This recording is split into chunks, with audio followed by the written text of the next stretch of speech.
everybody. Welcome to the Multifamily Legacy Podcast. I'm your host, Corey Peterson, and today we're going to have an amazing podcast that you will I'm telling you, you really need to pay attention. We're going to show you how to make some money that you didn't even know that you can make. And it's going to be in a way, and this is something that I'm personally looking into. So Tiffany Mittal is with Utility Rangers going to share how you can take charge of your utility bills and start producing more income that's going to help grow your NOI that can lead to millions of dollars. Guys, I'm just telling you, this episode is really inspiring and neat, and it's just a different way. You have all these different line items on your P&L, and you need to pay attention to all of them, but specifically that utility line is a big one. And if you can find a way to share those costs and push those costs to your tenants, RUBS, but not use a third-party company, I'm telling you, you can create a little more revenue for yourself and give a better experience and start making yourself more money, right? Before we get to that, though, a word from our sponsors. Are you ready to take your multifamily game to the next level and learn the amazing results of living the cash flow life? Apartment investing can change your life. I know for a fact it's changed mine, and I would like to share my extraordinary journey with you and the clues I've learned along the way by giving you my book, Copy Your Way to Success, for free. So text the word book, B-O-O-K, to 480-500-1127. Again, that's the word book, B-O-O-K, to 480-500-1127. And my team will ship it to you absolutely free as a way to say thank you for listening to this podcast. And remember, your paradise is possible. All right, we're back. Let's get into it. This is going to be a great podcast. We're going to get to it. Can't wait. Excited. Let's go. Hey, Tiffany, welcome to the show. Thank you. Thank you for having me on. I'm so excited about this episode because we're going to talk about something that's pretty cool, pretty inspiring, and pretty. If you're listening right now, you're going to want to pay attention to this episode because this is stuff that can put money in your pocket. But before we get to that, now, by the way, I'm going to make sure I say your name right for everybody listening. Listen closely. It's Tiffany Mittal, right? Right. That's right. Most people say Mittal. We're going to say Mittal because that's the correct way to say it. Yeah. So give us this story. Tell us a little bit about a background about who you are and kind of give us a good feeling for where you started and what's going on. Yeah, I'd be happy to. So my husband, Mark, and I, we're apartment investors. And like many of your listeners, I'm sure, we were sitting around the kitchen table one day looking at our water bills and seeing, hey, why aren't our residents conserving? We're pleading with them to conserve. They're not conserving. Our water bills are starting to really eat into our profits. And so we really looked around all over and tried to find how we were going to handle our water issues. And we realized we had heard of this, thing called RUBS, or ratio utility billing. And, we went to all these companies and said, hey, we have 100 units. Will you help us? And all of them said to us, I'm sorry, your units aren't big enough. You have to have 1,000 units or more in your portfolio for us to help you. And we were pretty frustrated. We said, well, what are we going to do? And let's back up too. Back before you go there. So how many units do you have at this point, right? And can give us a background of where you're at, where you're located, where your properties, where your assets. So we were in San Diego at the time. We most recently moved out to Florida about a year and a half ago. And at the time we had about 65 units. And we were looking to grow. My husband came from a family of multifamily investors, and his family had quite a bit of units. And we were looking to grow independently. And so Southern California is a hard market to grow in, but it's the market that we knew, and we wanted to be close to our units that we were managing. So that's kind of how we got started. And and growing from there. And that makes great sense. So, 65 units, like, gosh, okay, if those are 2 or 3 unit or complexes, most RUBS kind of properties, systems companies, they're like, it's not even worth our time. We don't even want to waste our time, right? There's no way we can scale that. There's no money in it for them. Exactly. Right? And so that was an issue. And at that time, that's when, like, if you guys follow the California drought, like water was a very special resource, right? Still is. Water rates continue to go up. And so rates are just going astronomically high. And when your residents don't give a 2 cents about it, it's just eating, you're cutting into your profit. Like, dude, this is not working, right? And so then the thought is, how do we pass this utility bill correctly to the tenant? And even before we got to the point where we were going to pass it to the tenant, it came to really our attention when when our on-site manager called us one day and said, one of the residents, they're complaining that the neighbor has the water on all day. And so we asked her to go into the neighboring unit to find out what was going on. And the neighbor had her shower on all day while she was at work. So it wasn't until she got back from work, she asked her, what's going on? Why are you leaving your water on? And she said, well, my dog has anxiety. So if I leave my shower on when I'm away at work, she won't bark and upset the neighbors. I mean, geez Louise, right? If they don't pay, they don't care. It's kind of like the thought of if you go to a hotel and you have a wrinkly shirt, you put your shirt in the shower or in the bathroom, and then you turn it on full hot and you shut the door and you let it go because it comes with the price of your hotel. Our tenants think the same way. Unless they're accountable by getting a bill, they just think it comes with the cost of their rent, and they're completely wasteful in their usage. So I deal with this even worse because I have student housing. So think about a bunch of college-age kids doing this I stuff, have some right? student housing too. Yes, I know. And they're nuts. They're absolutely nuts. They think that nothing affects them. Mm-hmm. Exactly. Until we held them accountable by saying you get this much allowance and anything over you pay. Exactly. So in that crisis, or I say crisis, but I mean, is you're managing, you're like, dude, where's our money going? Mm-hmm. This is where you started reaching out and trying to find a solution, but none was to be found. No. They all said no. And my husband, we were both working in the business at that point. I was going to grad school, and we're both kind of alphas. So I didn't really like working in the operations so much. I had a lot of bed bugs and a lot of issues with residents. I said, this is not where I want to be doing. This is not what I want to be doing or spending my time. I really like the technology side. And my husband said, well, why don't you kind of backdoor the system? Like, why don't you go work for one of these RUBS companies and maybe they'll take us on as default?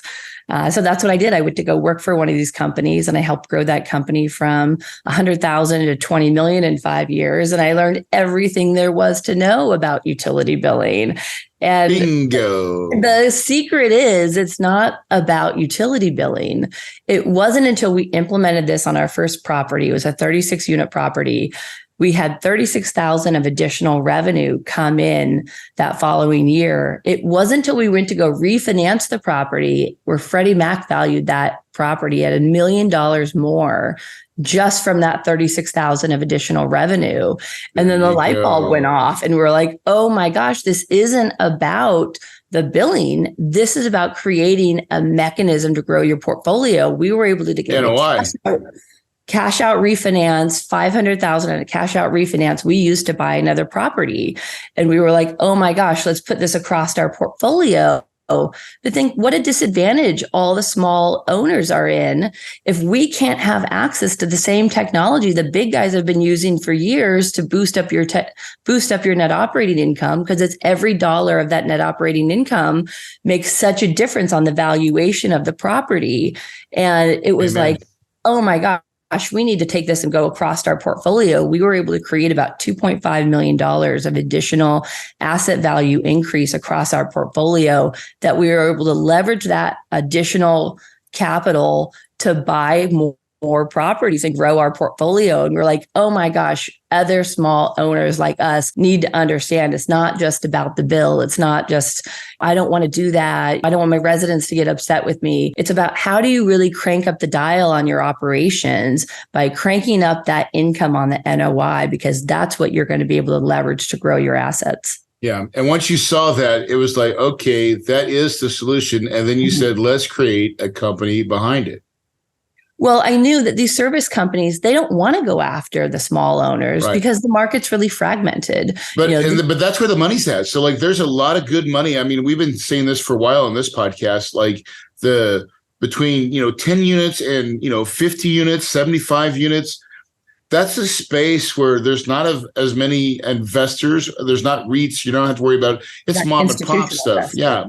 So you can compete there really well. You just got to have good management in place to manage your assets. But you can find that. But you look at the multifamily supply across the US, it's almost 50% of the market are portfolios that are under 1,000 units. So you're talking about almost half the multifamily supply in the US that's completely underserved. Yep. So you saw that vision and you already did it with a bigger company. You grew that portfolio. So you're like, well, why not do it for ourselves?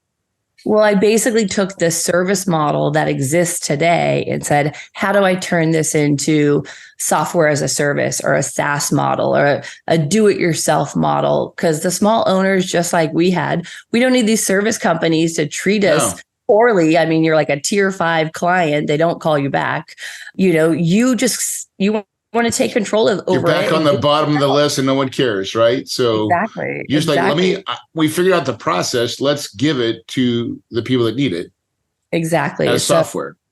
So I worked for a few other companies after that, but during COVID, I quit my day job. I was working in fintech at the time. I quit my day job. My husband gave me $250,000 to start my own company, which I was so grateful. It was my first investment, I would say, in the company. A year later, we were out of money and it was my software development company said it was going to be another year and another like $450,000. And I said, there's no way I'm going to go back to my husband asking him for another $500,000. Like he's not going to have that to give to me. So I knew I needed a partner, and I knew I needed a partner because, like I said, no one's really gone after this market because you can't reach all these people individually. It's so fragmented, but you reach them by finding a node. And I knew at the time the node where all these small owners followed was Grant Cardone. And so I pitched my company to Grant Cardone and failed miserably the first time, gathered my bearings. I came back to him 6 months later. He partnered with this guy, Jared Yellen, started 10X Incubator, who was a tech guy. And I said, oh my gosh, this is my chance. I pitched my company to them again. And they said yes on the spot. They acquired half my company on the spot. They finished my software for me.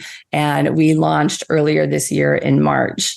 It's just been a whirlwind of craziness, of just trying to get the message out there to all these small owners to say, look, this is a different kind of value add strategy that you can have in your pocket. It's not the only tool that you need in your tool belt, but this is it's still a lever. It's a lever that creates real income. Anything that can add to your NOI is a multiplier effect. And whether it's one door or 15 doors or 100 doors, you pile all your doors together and you start getting and raising NOI, that's a multiplier effect that can really change the game.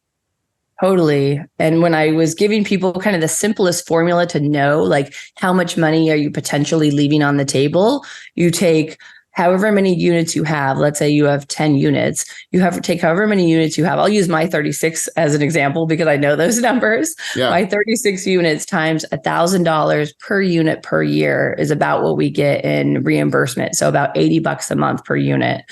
So 36 times $1,000 is $36,000 a year divided by our cap rate. And our cap rate at the time was about a 4 cap.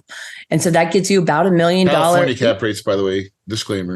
Well, yeah, California cap rates when interest rates were much better as well. Yeah. But your units times $1,000 divided by your cap rate, and that's how much money you could really force the appreciation of your property with no money out of pocket. And it's just kind of the simplest way. So whenever we're looking at acquiring new properties, we're buying a new property right now in South Florida. That's one of the biggest questions we ask. Are they billing for utilities today? Because if they're not, we know right out the gate, we can start billing for utilities and instantly drive up the valuation of that property. So how does the software work? So the idea of doing your own utility billing, I always say, is about as sexy as doing your own taxes. And by the way, Tiffany, you don't know this, but we are just now taking over RUBS for all my properties, right? Our billing, we were using Conservice, and we got so ticked off of their service, and they were billing late and charging, and this is a real problem for us. We use the NOI to get out of this contract. We signed a 3-year contract, but they were messing up so bad by not billing and then all of a sudden double billing for the next month. And then these kids and students are like, I can't afford that. You just hit me with, I spent that money because I didn't, I thought it was mine. That's how they think.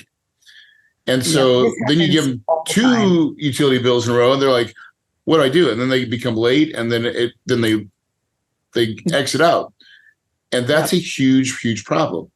It's a huge problem in the industry overall because again, it's a manual process. So you're sending them. The other problem that is what we're going to fix now is what we're getting ready to come up with. We're going to have to do this on our own.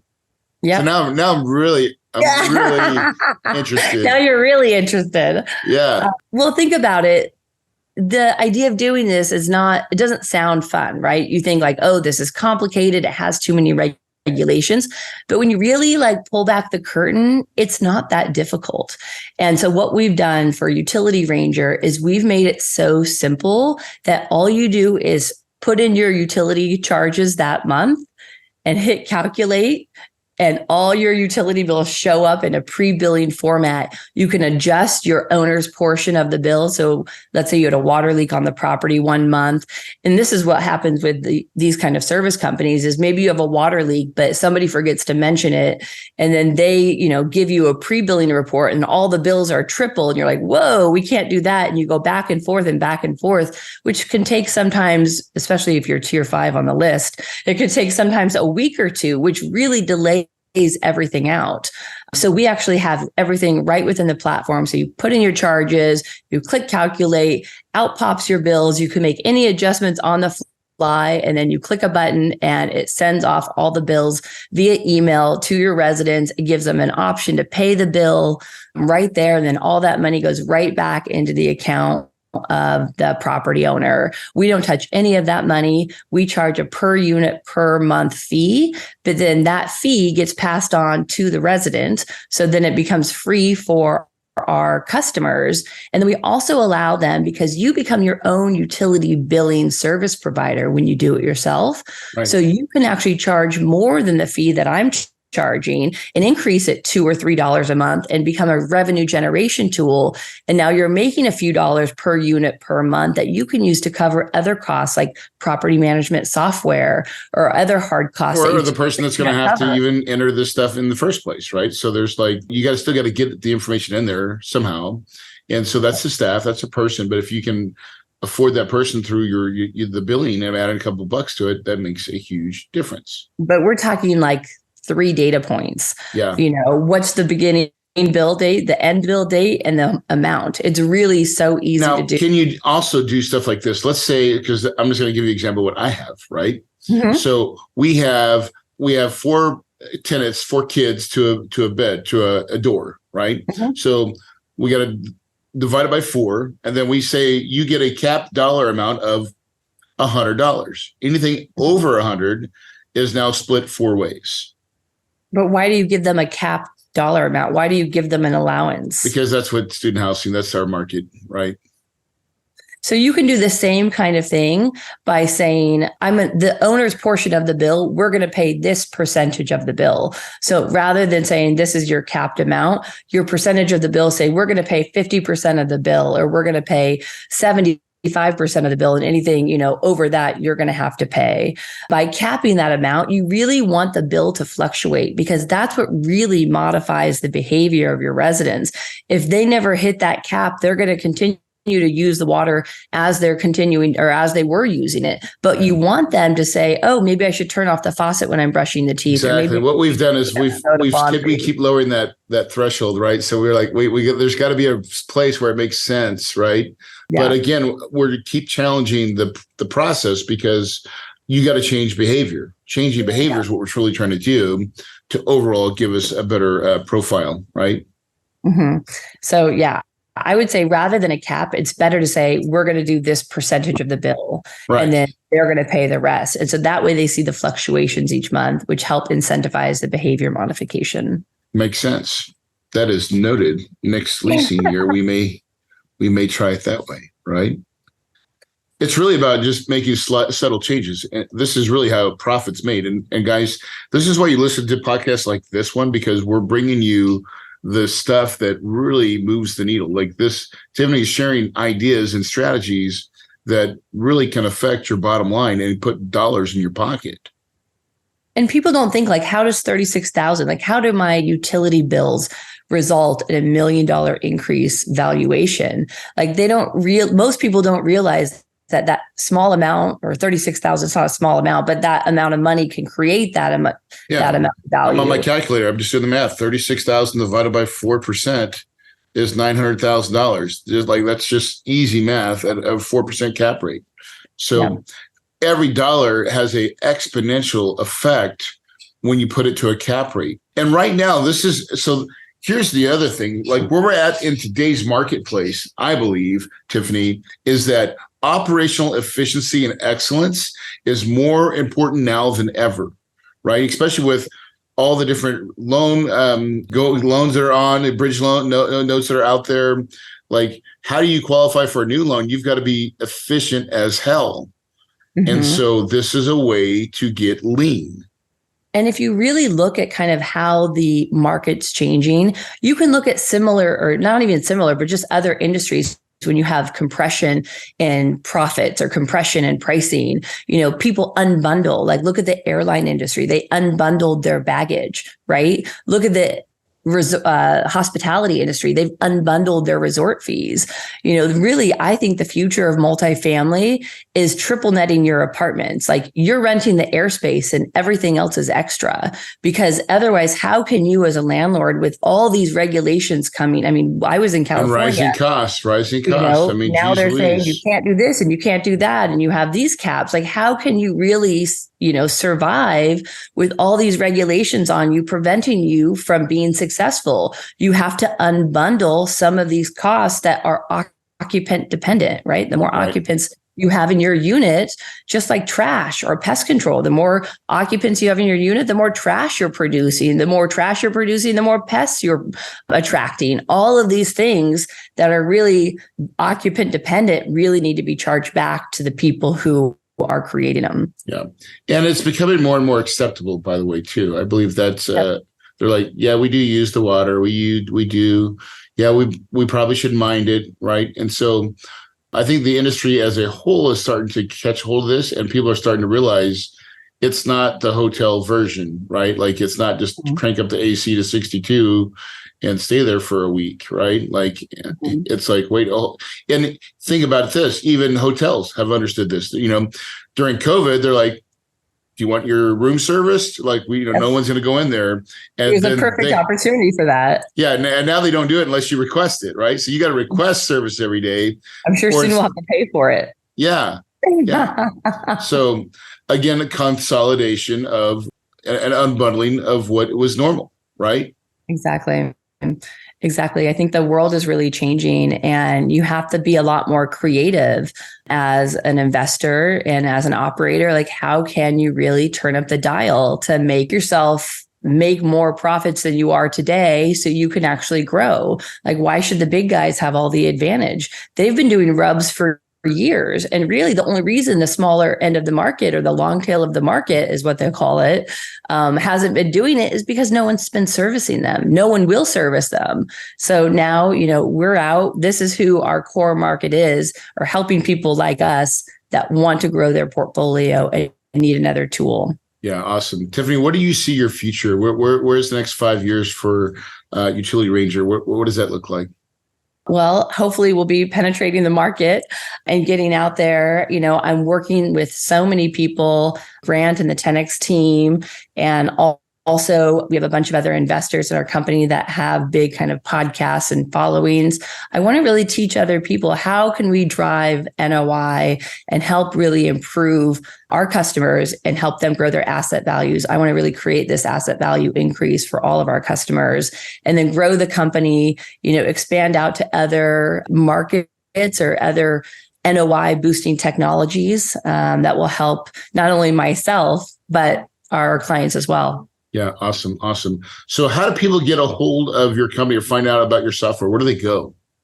You can go to utilityranger.com is our website. You can also see us on any social media accounts. We're on all of them. So you can find us pretty much anywhere. So go to utilityranger.com, check it out.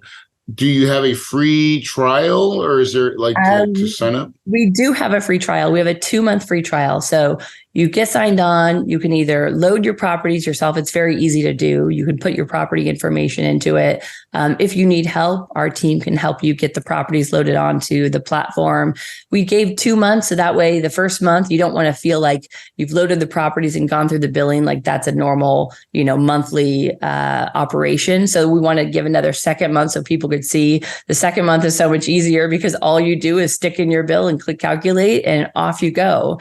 We've had a lot of really great response from our clients saying how easy it is, and we've made it really fun in the process. Yeah, awesome. Right. So little things like utilities, people say every line item in your P&L, it's something you should be managing, and your utility line is a big one. It is a big portion of your P&L, and to pay attention to that makes all the sense in the world. So Tiffany, I am so thankful that we had you on this podcast to kind of share some innovation, some new techniques and things that are going to help just the regular guy, right? The guys out there, not the REITs, but I'm certain that you could use this for big stuff as well. It doesn't really matter.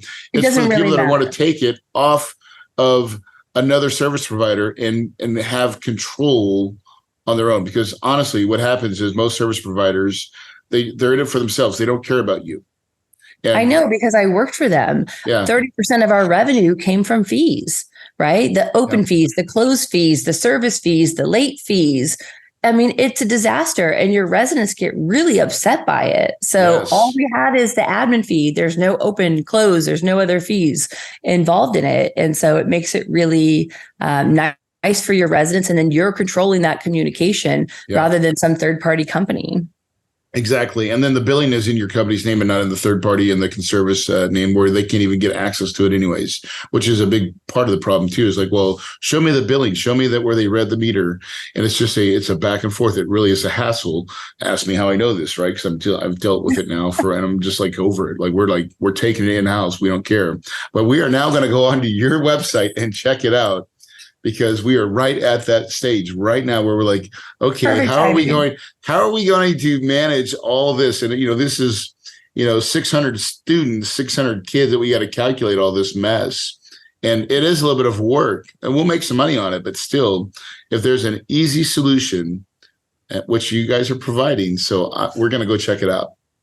Absolutely. I'm excited to help you any way I can. Awesome. So with that said, any books or anything that you're reading right now that you've really felt like has really helped change your outcome or outlook on business or life? One of my favorite books is Know Your Why, or Start With Why, Simon Sinek. It really kind of got me down to the core of what am I trying to do? I'm trying to help people just like me. It's kind of democratizing this space and making and leveling the playing field. This is something that I'm passionate about, and giving people that same opportunity that, we created for ourselves. How can to create that same opportunity for everyone else. And so that book really resonated with me because I had to really make sure I knew what my why was before you can even go to market with a company, because people need to feel that that's what you're trying to do, because it creates trust in your brand. Got to be authentic, right? Yep. Yeah. Beautiful, beautiful, beautiful. Love it. What advice would you give to anybody starting out? I mean, you've been on this journey for a while, an entrepreneur's journey, right? And it sounds like you and your husband's been on it as well. So what advice would you give to someone that's listening that's fairly new or kind of just getting down the road? What would you tell them? I would say my best advice to any real estate investor or entrepreneur is trust in yourself, invest in yourself. You will never be more successful than when you invest in yourself and trust your instincts and do what you know is best, because putting your future in the hands of some employer is not going to take you anywhere that you need to be. So trust in yourself and push forward. Awesome. Tiffany, I want to thank you so much for coming on this podcast and sharing your wisdom, your light, your energy. It's very amazing. Guys, right now, if you're listening to this podcast, this is the reason why. Tiffany just said it. You got to trust in yourself. You got to believe. You've got to take the steps. Success does not happen by accident. It starts with a dream and a vision, and then you start taking those steps, and you get clear on your focus, and then you protect it, you shelter it, and you just go forward without looking at all the obstacles. You just got to find your way through it. That's what success looks like and feels like. It is a crazy journey, but it's the most beautiful one when you get to the end, right? And usually when you get to the end of your journey, you just start a new journey with new ideas and new vision. Guys, if you believe it, you can achieve it, and your paradise is possible.